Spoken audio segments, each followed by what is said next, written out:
అంటే నువ్వు ఎవరి ముంగటైనా కానీ లౌడ్గా అంటే ఇట్లా రఫ్గా మాట్లాడతావు కదా. అవునన్నా.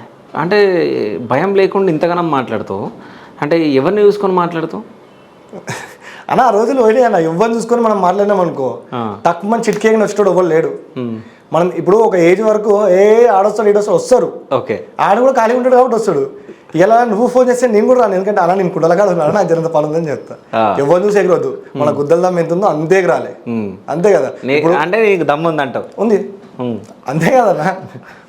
ఆ దమ్ము ఏడికి వచ్చింది? ఏడికెళ్ళ అది ఎట్లా చెప్పాలన్నా నీకు? ఇప్పుడు నేను ఇప్పుడు మనం ఉన్నామన్నా, నువ్వు ఇక్కడ ఒక్కరిని నిలబడ్డప్పుడు గమ్మున కామ్ అయితే ఉండవు కదా. ఏదైనా తప్పు నీ ముందర చదువుతున్నప్పుడు కామ్ ఉంటావా? అప్పుడప్పుడు ఉండాల్సి వస్తుంది. నాకైతే రాలేదన్న, అప్పుడప్పుడు ఉండాల్సి రాలేదు నాకు. ఓకే. ఇప్పుడు నేనున్న ఏరియాలలో మనం ఏం దేశం దాటైతే పోలే కదా గమ్మున ఉండడానికి. మన దగ్గర మనం ఉంటాం, రుబాబుగా బతుకోవచ్చు, ఏం కాదు. ఓకే. సో ఏడంటాడు రుబాబుగా బతుకుతావు, ఇక్కడ బతుకుతావు?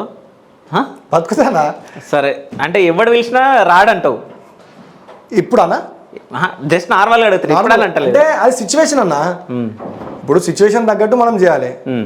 రాడంటే వస్తారు, మనం ఏ టైంకి ఓన్కి ఫోన్ చేస్తే వస్తాడో వానికే ఫోన్ చేయాలి. ఓకే, అంటే ఆ టైమింగ్స్ తెలిసి ఉండాలి. అంతే. సరే, ఇప్పుడు వాన్ టైమింగ్స్ మనకు తెలిసి ఉండాలి. ఓకే, వాన్ టైమింగ్స్. సరే, ఇప్పుడు నువ్వు పిలిస్తే ఎంతమంది వస్తారు ఈడ స్టూడియోకి? ఈ పక్కన మూసాపేట్, ఈ మన ఇదేమన్నా ముషిరాబాద్, ఇదంతా మనదే కదన్నా. ఎస్ఆర్ నగర్ కూడా మనదే. ఓకే, ఇదంతా మనదే. సరే, ఇప్పుడు నువ్వు ఫోన్ చేసి పిలిస్తే ఎంతమంది వస్తారు? ఎంతమంది కాదన్నా నీకు అడుగుతున్నా. వస్తారన్నా, ఒక ఇద్దరు ముగ్గురైనా రారా, ఫోన్ చేస్తే వాడైనా వస్తాడు. సరే, నువ్వు ఎంతమందికి ఫోన్ చేస్తావు? ఫోన్ చేయి. నేను ఒక్కరికే చేస్తావు ఫోన్, 10-20 మందికి ఫోన్ చేయి. సరే, ఒక్కరికి ఎవరికి ఫోన్ చేస్తావు? ఈడన్నా పక్కన మూసాపేటలో మనకు విజయ్ అన్న ఉండు, ఓకే, ఆయనకు ఫోన్ చేస్తే సరిపోతుంది. తోపా? తోపు అంటే ఉన్న ఏరియాకి, ఇప్పుడు మన ఏరియాలో మనం తోపెట్లను, వాళ్ళకి వెళ్ళి ఆయన తోపు.